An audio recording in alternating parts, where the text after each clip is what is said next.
Hey, thanks to leaked images, we now know what the X-S10 is. So I know 99% of the information about it. By the way, I did a comparison shot on top of the X-S10 with the X-T4. Look at the deep grip on the X-S10 compared to the X-T4 on the bottom. Look at that. Wow.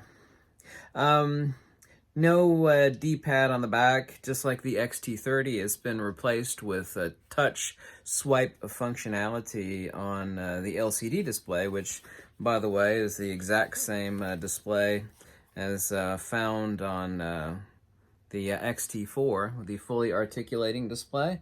Here's the X-S10. So some of the specifications, actually, a lot of people are going to buy this, even without having it in my hands. I know for certain a lot of people are. This is going to be the perfect little travel camera. It does have a pop-up flash, just like the XT30 and the XT20. Large grip on the X-S10.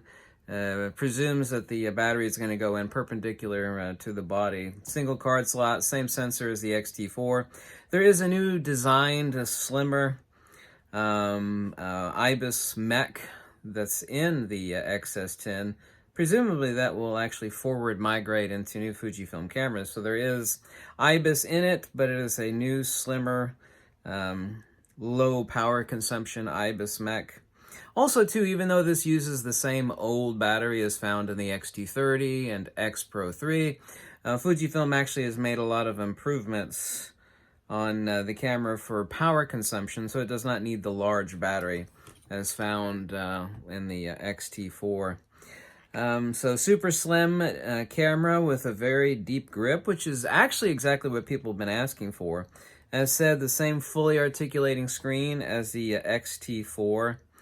And I was told that it was going to be $899, but other sources say $999. So we have to determine. So if it's going to be $999, that means it's going to be $700 less than the XT4 is at $1699. It is exactly what I told you it is. It's completely different ergonomics and form factor, but this is the XT40. Anybody that says, where's the XT40? This is the XT40. Obviously, it's called the X-S10.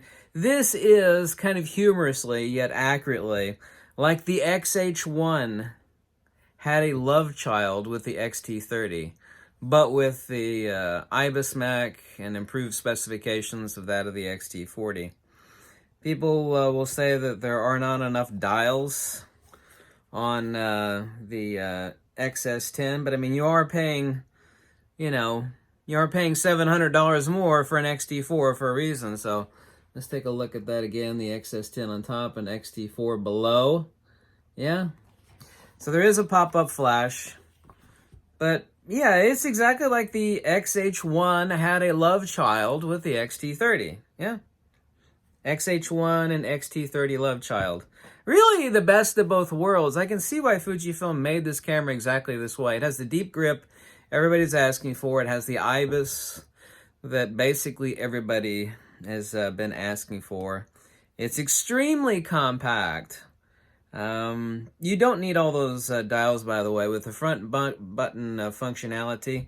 Also, too, there's a programmable. You'll notice as I zoom in here that there are not +1, -1, +2, -2 on this dial right here. This means that exactly like the GFX 50R, so this has a feature that's exactly like the GFX 50R. It means it has a programmable, the normal exposure compensation wheel, which like you see here on the XT4 with the +1, -1. So this one, like the GFX 50R, is programmable for different functionality, but also to the front command dial, which is clickable.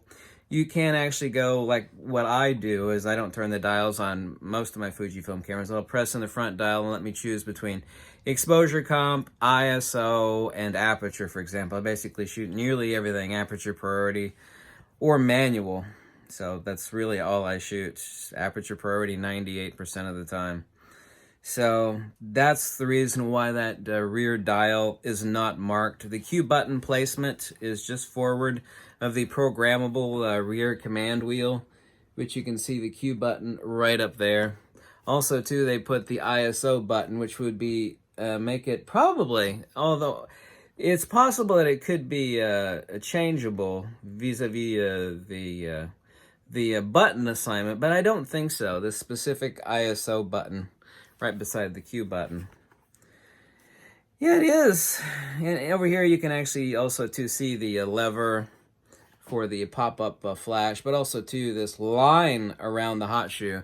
I know immediately that it is a pop-up flash, just like that is found on the XT30. So basically think of an XT30 with a deep grip, IBIS Mac, the XT4 sensor, improved video features, the fully articulating screen, exactly the same fully articulating screen as found on the XT4.